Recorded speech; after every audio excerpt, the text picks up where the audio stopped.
J'aime ta présence, toi mon bien-aimé. Prends-moi dans tes bras d'amour, Jésus. Serre-moi comme ton cœur. Prends-moi dans tes bras d'amour, Jésus. Serre-moi comme ton cœur. J'aime ta présence. Si tu as péché, ce n'est pas le problème de Dieu. Dieu a donné la portion magique pour la solution de ton péché. Regarde à la croix. J'aime ta présence, Jésus mon roi. Je vous propose comme texte ce soir, Actes chapitre 20, verset 35 et Éphésiens 4, 32. Nous reviendrons à la lecture. Actes chapitre 20, verset 35 nous dit « Il y a plus de bonheur à donner qu'à recevoir ». Et Éphésiens chapitre 4, verset 32 nous dit « Soyez bons les uns envers les autres, compatissants, vous pardonnant réciproquement, comme Dieu vous a pardonné. » Le thème ou le titre de notre méditation, c'est « Le don, le pardon, deux mots à même de guérir nos maux. » Le don, le pardon, deux mots à même de guérir nos maux. Revenons au contexte. Nous sommes dans un contexte de fête. La fête est l'occasion de multiplier les rencontres avec ceux à qui l'on n'a jamais affaire. Elle est alors la condition du sentiment d'appartenance à une même communauté. Mais elle permet aussi de changer la tonalité de nos relations, la qualité de nos relations, souvent très formelles, avec ceux-là même que nous fréquentons quotidiennement.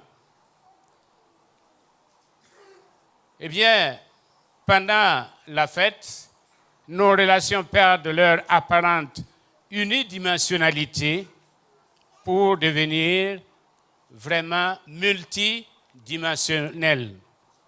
La proximité physique va de pair avec une certaine ambiance fusionnelle.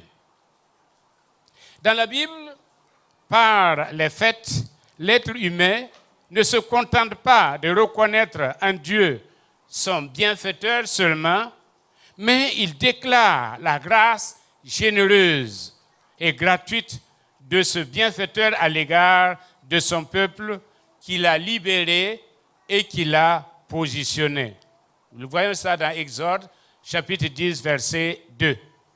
La joie exprimée est sincère. L'engagement religieux n'étant pas incompatible avec l'appréciation des choses matérielles données et reçues. Lévitique 23, verset 40. L'attitude des participants est conforme à leur éthique religieuse. L'Israélite se présente à la fête non seulement comme le bénéficiaire de la grâce divine, mais aussi comme celui qui répond au Seigneur en fonction de la bénédiction qu'il a reçue.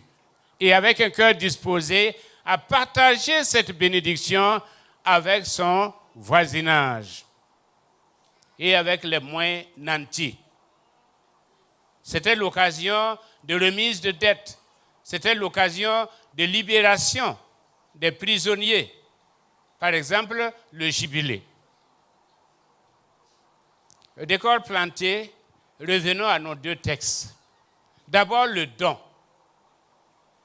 Paul dit, il y a plus de joie, plus de bonheur à donner qu'à recevoir. On a toujours dit, c'est la loi du boxeur. Il y a plus de bonheur à donner qu'à recevoir. Mais c'est un principe biblique. C'est un principe biblique. Donner, c'est offrir sans contrepartie un objet, de l'argent, un bien matériel ou immatériel à quelqu'un, sans contrepartie. Le synonyme de donner, du don, c'est la charité, c'est l'aumône, c'est l'offrande, etc. Pour les philosophes, si la destinée de l'homme est purement matérielle, le don est irrationnel. Mais si sa destinée est spirituelle, le don devient rationnel, car alors le plaisir de donner équivaut au plaisir de posséder, car le don traduit la qualité des relations.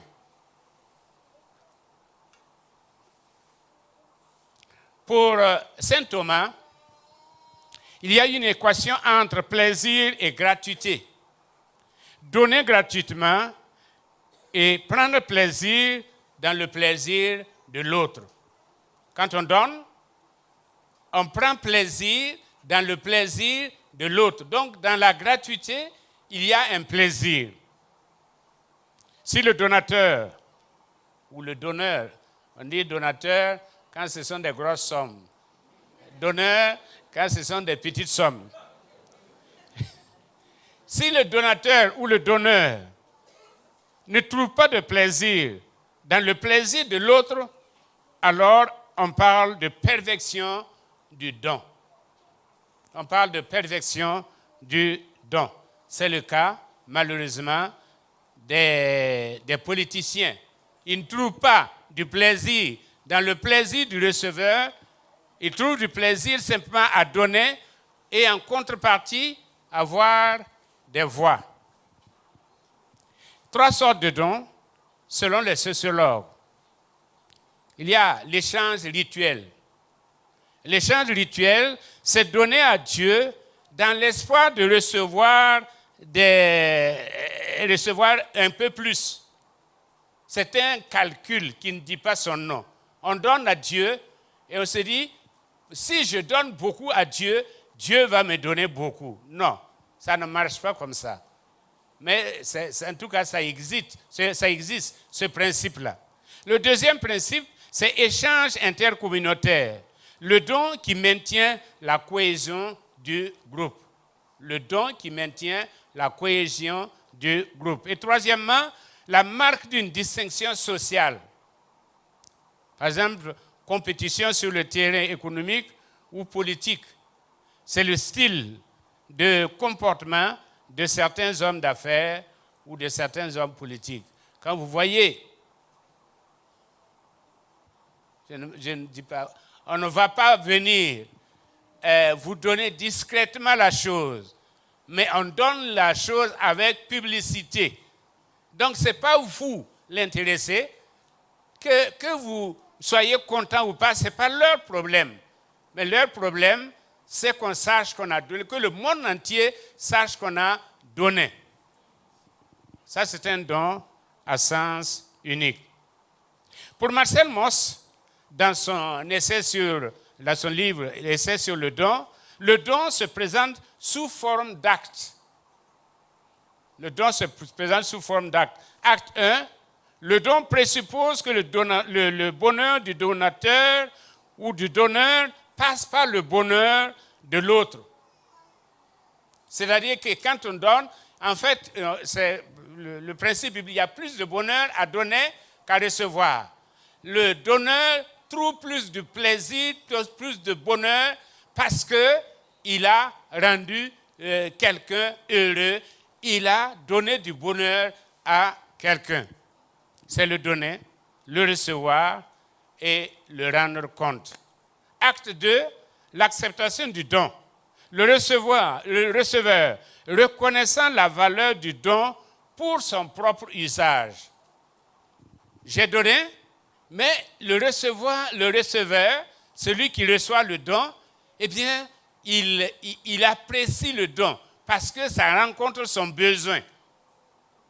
Acte 3, le don perd de sa valeur matérielle pour revêtir uniquement et purement la valeur sociale. Alors, que dire? Quelle est l'application que nous pouvons faire? Nous pouvons dire que le don est la manifestation physique de l'amour de Dieu. Il n'y a pas d'amour, comme nous avons l'habitude de dire, il y a des preuves d'amour. Celui qui aime, donne. On peut donner sans aimer, mais on ne peut pas aimer sans donner. Jamais. On ne peut pas aimer sans donner. Mais on peut donner sans aimer. Mais comme Dieu nous a donné, il nous a donné non seulement la vie éternelle, il nous a donné et tout ce qui va avec cette vie éternelle. En retour, trouvons des voies et moyens pour donner aux autres. Ce n'est pas une question de quantité, mais c'est une question de disposition de cœur. C'est une question de qualité de don. Le peu que vous avez, donnez-le.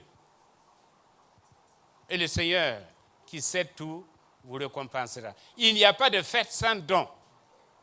Il n'y a pas de réjouissance sans don. Il faut apprendre à donner.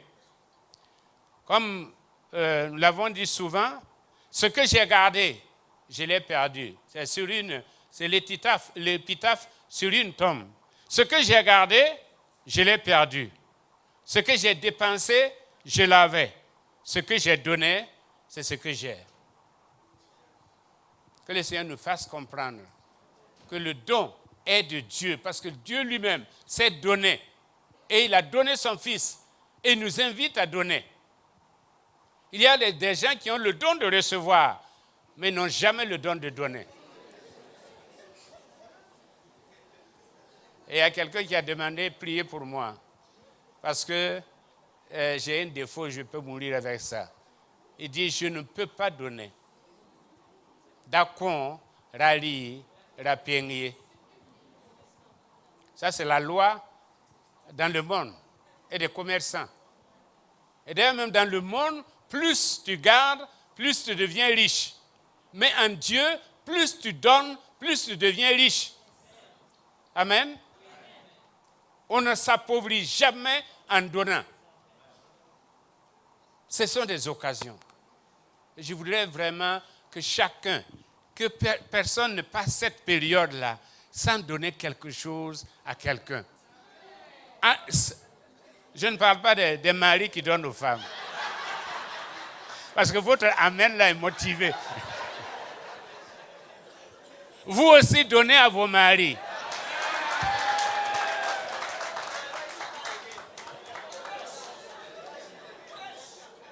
Amen.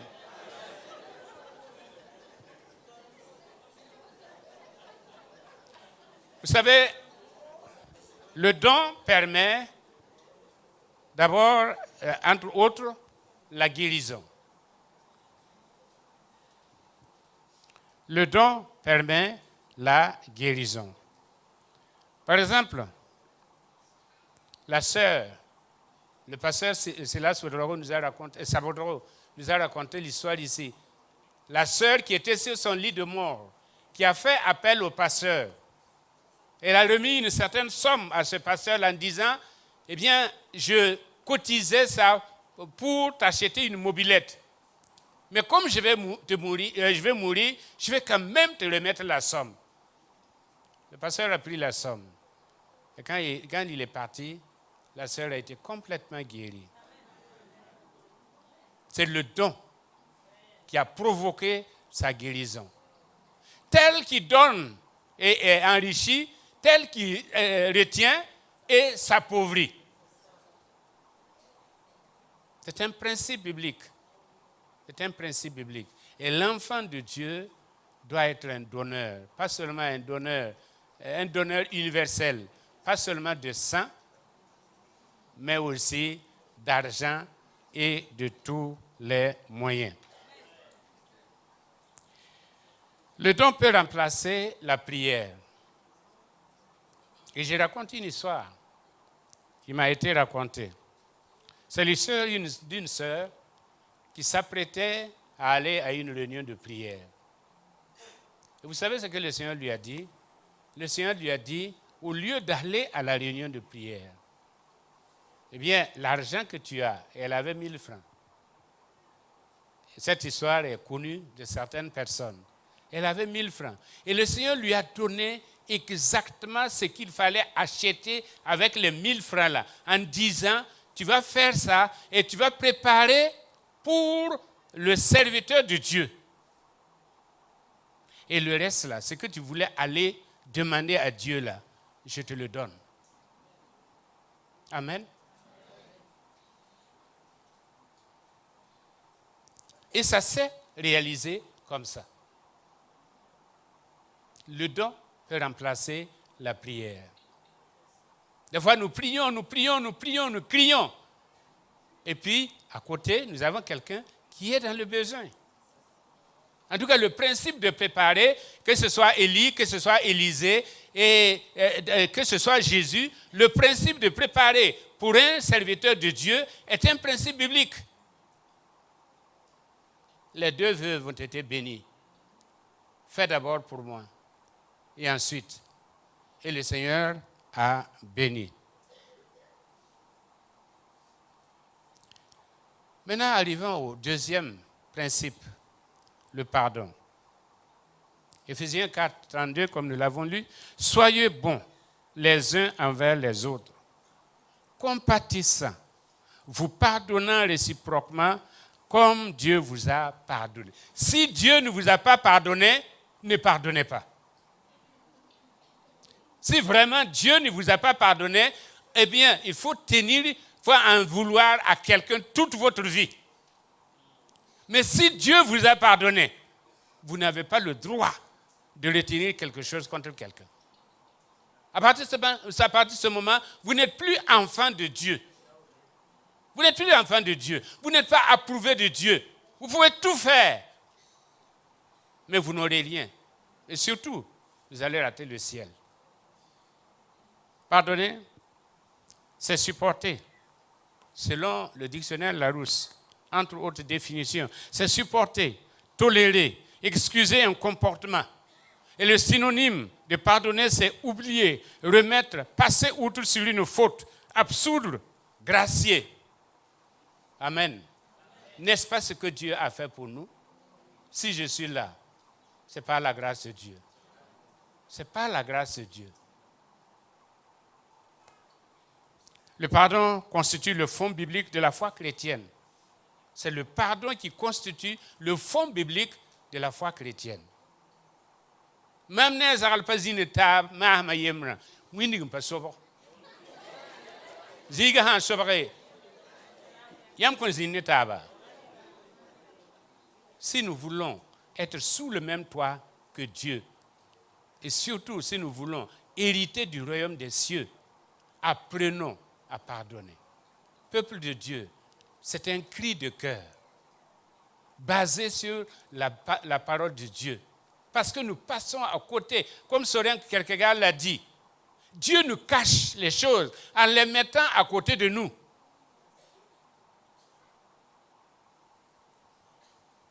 Le pardon, pour voyager, il faut voyager léger. Le chemin est long à faire. C'est ce que Dieu a dit à Élisée. Le chemin est long à faire. Débarrassons-nous de l'envie, de l'amertume, des ressentiments, de la colère et de la peur. Le faible ne peut pas pardonner, car le pardon est la caractéristique du fort. Ce sont les enfants qui ne peuvent pas pardonner. Les hommes pardonnent. Nous avons parlé dimanche de la croissance. Les hommes pardonnent. Les enfants ne pardonnent pas. Parce qu'ils sont enfants. Et tout tourne autour de leur intérêt. Mener une vie sans pardon, c'est comme conduire une voiture avec les freins à main en marche. Ça grince. Ça grince. Tandis que si on pardonne, ça roule normalement. Et ça coule. Le pardon est notre besoin le plus profond et devrait être notre plus grande réalisation. Le pardon, c'est la clé à ma paix personnelle. Quand je pardonne, je suis en paix avec Dieu. Et si je suis en paix avec Dieu, je suis en paix avec moi-même. Le pardon libère et génère la liberté. C'est humain de punir, c'est divin de pardonner. C'est humain de punir, c'est humain, je dirais, c'est humain de haïr, c'est divin d'aimer et de pardonner. Nous voulons le test, en tout cas pour nous pasteurs, le test d'un enfant de Dieu, d'un chrétien mûr, c'est la capacité à pardonner. La capacité à pardonner. Quand vous revenez, et même les pasteurs n'échappent pas, quand vous revenez toujours sur la faute, ça veut dire que vous n'avez pas pardonné. À chaque conversation, vous revenez sur la faute. Un tel a fait ça, un tel a fait ça. Si Dieu revenait sur tes fautes,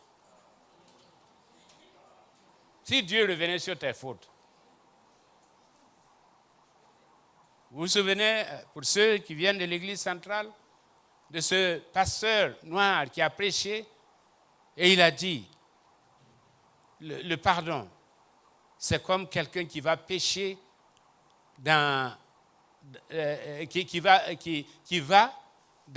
pour aller pêcher dans un fleuve. Et il arrive, il voit que c'est marqué pêche interdite. Il a dit, tu n'as pas le droit d'aller pêcher, repêcher, ressortir quelque chose dans le passé. Pêche interdite. Il n'y a pas de plus grande vengeance que le pardon complet. Vous voulez vous venger de votre ennemi? Pardonnez-le. Et je reviens encore avec l'exemple, c'est le pasteur qui m'a rappelé ce que j'avais dit et que j'ai oublié. Le charbon ardent. Le charbon ardent. Vous trouvez quelqu'un qui est sur le point de couler, dont le feu est mort. Il se promène avec des charbons morts.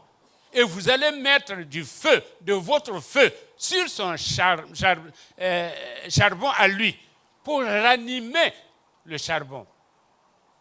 Lui donner une seconde chance. Ça, c'est la plus grande des vengeances. Quand je parle de vengeance, c'est à défaut de quelque chose d'autre. Parce qu'on ne se venge jamais. À moi la vengeance, dit l'Éternel. À moi la rétribution. Richard Dixon disait, ceux qui te haïssent ne gagnent rien, à moins que toi aussi en retour, tu ne te mettes à les haïr. Alors, tu provoques ta destruction. Le manque de pardon bloque la bénédiction. Le pardon libère la bénédiction. Le pardon ne change pas le passé, mais le pardon ouvre l'avenir. Le pardon élargit l'avenir. À retenir et à faire une liste de tout ce qu'on des blessures narcissiques reçues, tu n'avances pas. Mais à faire une liste et des personnes qui t'ont offensé, des personnes qui ne te sont pas agréables, et prier dans ce sens-là en disant, Seigneur, aide-moi à pardonner à telle ou telle autre personne. Le Seigneur le fera. Dieu le fera. Le Saint-Esprit le fera. Et après un certain temps, nous nous sentons légers et le Seigneur ouvre des portes pour nous. Au lieu d'un blocage, il ouvre des portes pour nous. Il y a des prières qui ne sont pas exaucées à cause de l'absence du pardon. Personne ne peut être en porte-à-faux avec l'homme qu'il voit et être en bon terme avec Dieu. Jamais. Tu ne peux pas haïr quelqu'un et aimer Dieu. Ce n'est pas possible. Tu ne peux pas. Parce que tu peux jouer le jeu avec ton entourage. Mais il y a dans le ciel un œil qui voit. Qui voyait Caïn et qui te voit. C'est pourquoi, sois sincère. Et ce que tu ne peux pas faire, Fais comme ce serviteur de Dieu qui disait, Seigneur, aide-moi à atteindre les hauteurs que je ne peux pas atteindre. Si je ne peux pas pardonner, aide-moi. Pourquoi devons-nous pardonner? D'abord parce que Dieu le demande. Mieux, il l'exige. Il exige de ses enfants qu'ils pardonnent. Dieu lui-même l'a fait. Pourquoi pas toi? Si Dieu lui-même a pardonné à la race humaine, il t'a pardonné, pourquoi tu ne peux pas le faire? Quel est ton problème? Et quel est ce problème que Dieu ne peut pas résoudre dans ta vie? Si tu décides de ne pas pardonner, ce n'est plus un problème de Dieu, c'est ton problème à toi. C'est comme le péché. Si tu as péché, ce n'est pas le problème de Dieu. Dieu a donné la portion magique pour la solution de ton péché. Regarde à la croix et tu seras pardonné. Mais si tu refuses de regarder à la croix, comme dans le désert, les gens qui refusaient de regarder les serpents, eh bien, ils mouraient dans leur maladie.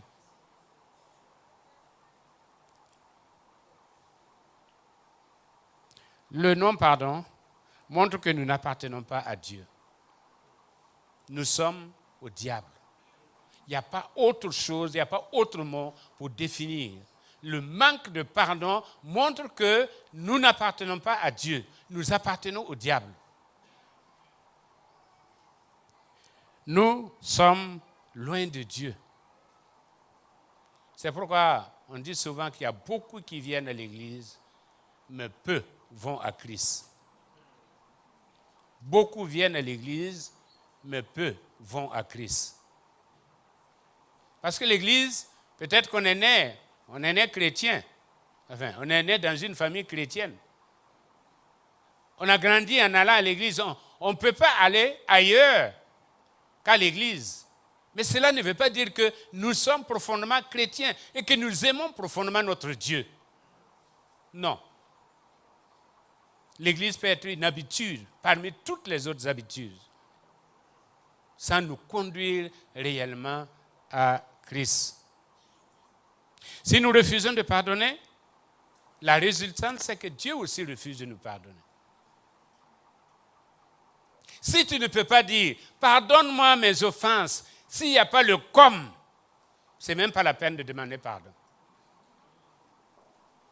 Ce n'est même pas la peine de demander pardon. S'il n'y a pas le « comme », pardonne-moi mes offenses, comme moi aussi, je pardonne à ceux qui m'ont offensé. S'il n'y a pas ce « comme » là, ce n'est pas la peine de prier. Dieu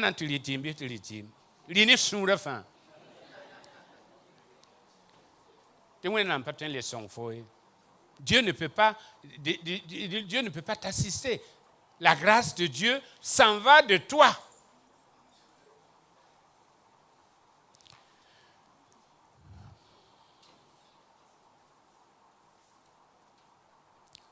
La Bible dit, si tu vas au temple pour offrir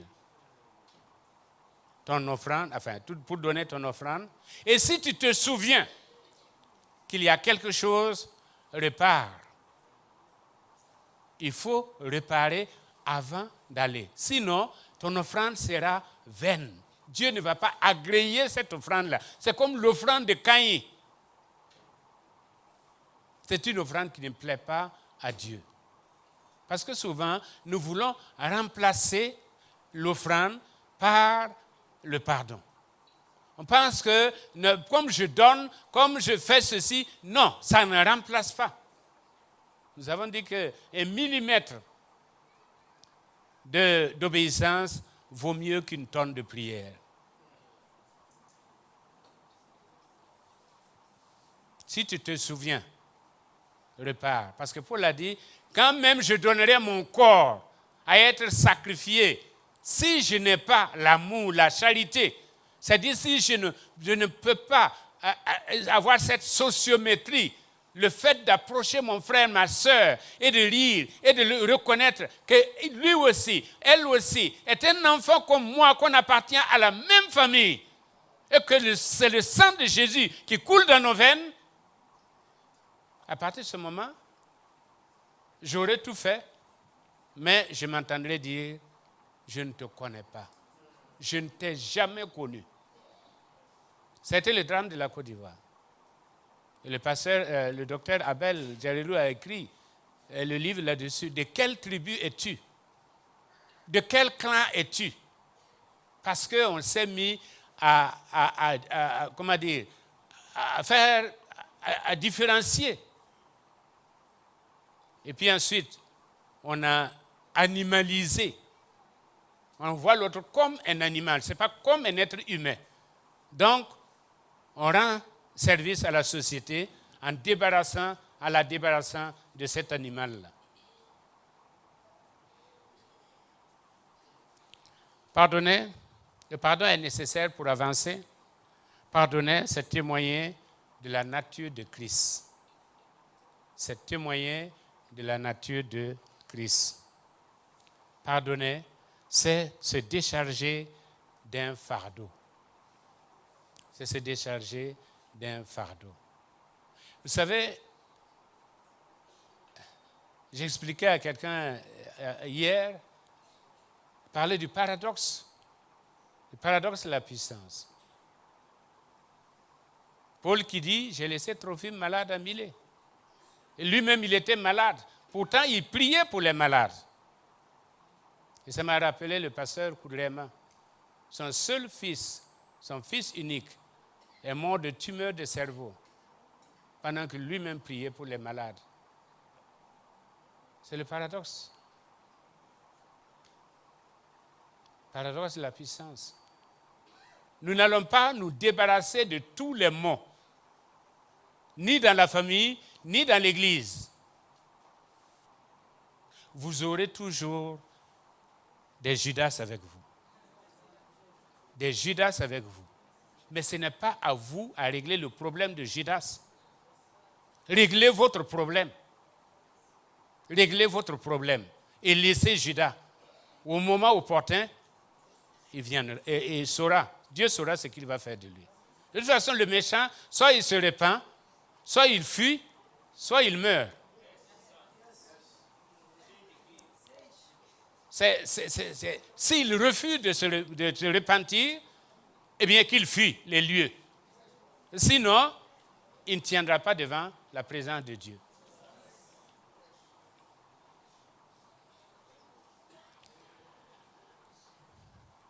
Je vous ai raconté l'histoire de cet homme-là, en avril, qui a été rencontré par un autre homme. Celui-là était assis à l'ombre et il voyait ce vieux-là au soleil.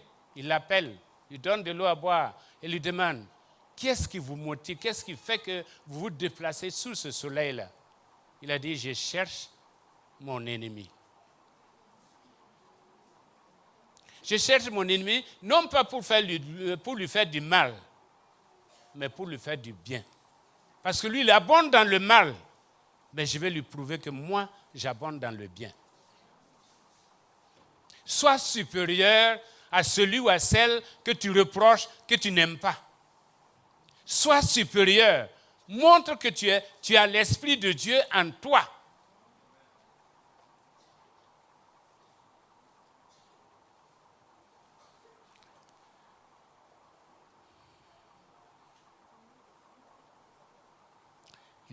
J'ai raconté l'histoire. Je suis allé à Koudougou pour un enterrement. Et c'est quelqu'un qui m'a raconté cette histoire-là. Ça m'a toujours marqué. Il m'a dit qu'il y avait un frère, chef de famille, qui était malade. À un moment donné, je ne suis pas dans le domaine médical, mais chaque fois, par semaine, il venait à Koudougou parce qu'il y avait de l'eau dans ses poumons. Chaque semaine, il venait pour se faire extraire l'eau. Et puis, à un moment donné, il a dit, je sais que je vais mourir. Il a appelé toute sa famille. Il a réuni toute la famille. Il a demandé pardon à toute la famille. Et ça a été l'occasion pour sa femme aussi de demander pardon. Ça a été un temps de réconciliation, de pardon. Et à partir de ce jour, l'homme a été complètement guéri. L'homme a été guéri à cause du pardon. Éphésiens continue en disant que toute amertume, que tout ce qui vous bloque soit enlevé du milieu de vous. En conclusion, je dirais, dans les fêtes bibliques, chaque fois que le peuple se réunissait, c'était pour donner et pour pardonner. Mon sa yelam ti kursan rukne bane yalam zindi. Si pendant les funérailles, si les funérailles se terminent bien, il y a eu quelqu'un qui a joué le fou du roi, qui a joué à l'idiot, qui entend comme s'il n'entendait pas, qui voit comme s'il ne voyait pas, qui passait outre les offenses et autres. L'expression catholique que j'aime, c'est, dans le milieu catholique, on parle de donner et recevoir le pardon. Donner et recevoir le pardon. Tout comme il parle de donner et recevoir la paix. Donner et recevoir le pardon. Il n'y a pas de fête, il n'y a pas de réjouissance populaire sans don et sans pardon. En fait, le pardon est le premier et le plus grand des dons. C'est le plus grand et le premier des dons. C'est pourquoi, parents, pardonnez et recevez le don de la part de vos enfants. Marie, donnez et recevez le don de la part de vos épouses. Femmes, donnez et recevez le pardon de la part de vos époux. Pasteurs, donnez et recevez le pardon de la part des fidèles.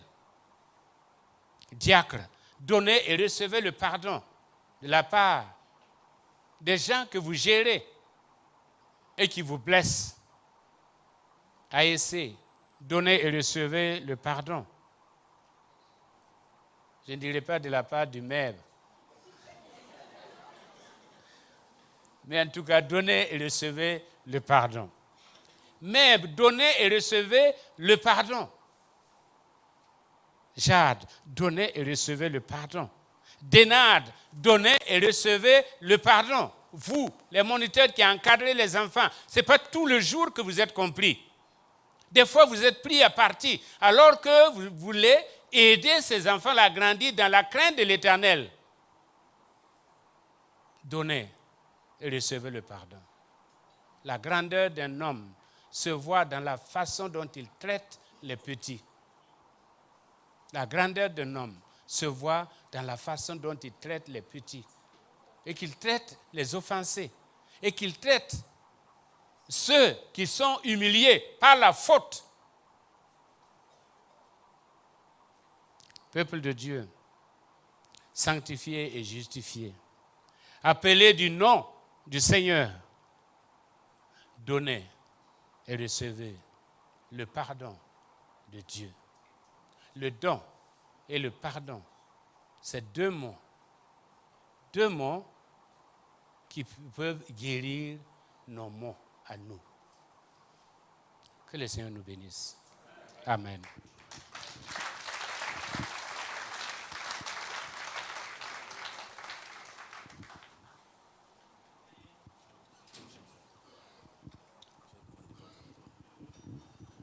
Gloire à Dieu. Nous devons pardonner à ceux qui nous ont offensés. Nous devons pardonner et aimer de la charité qu'ils offrent en nous.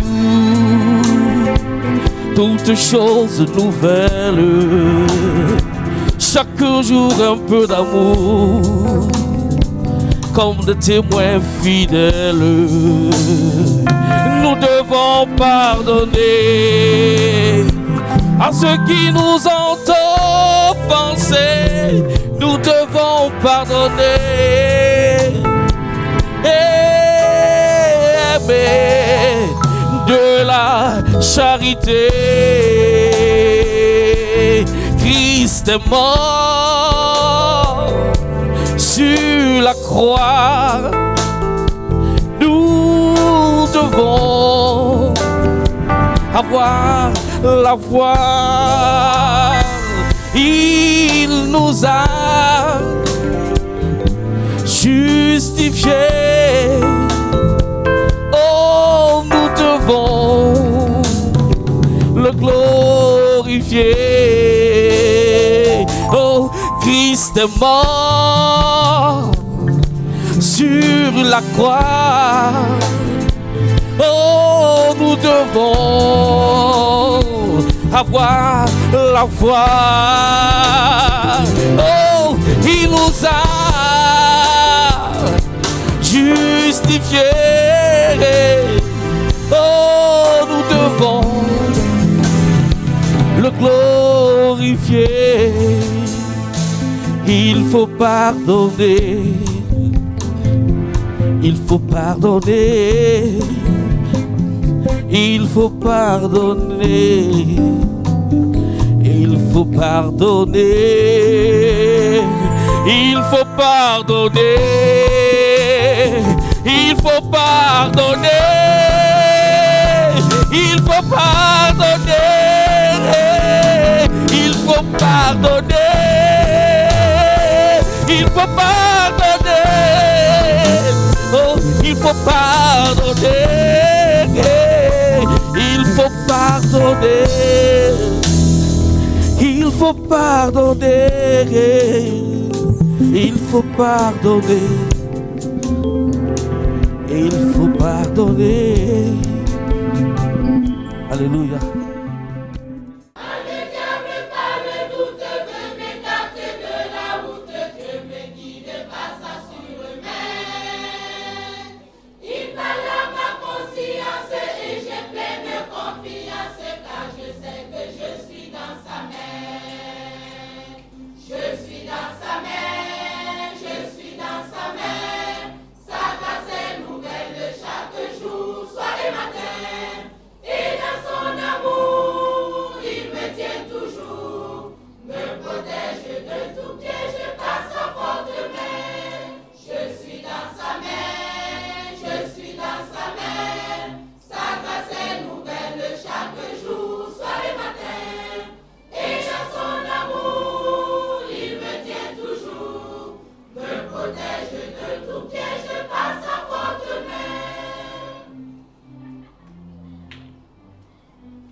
J'aime ta présence.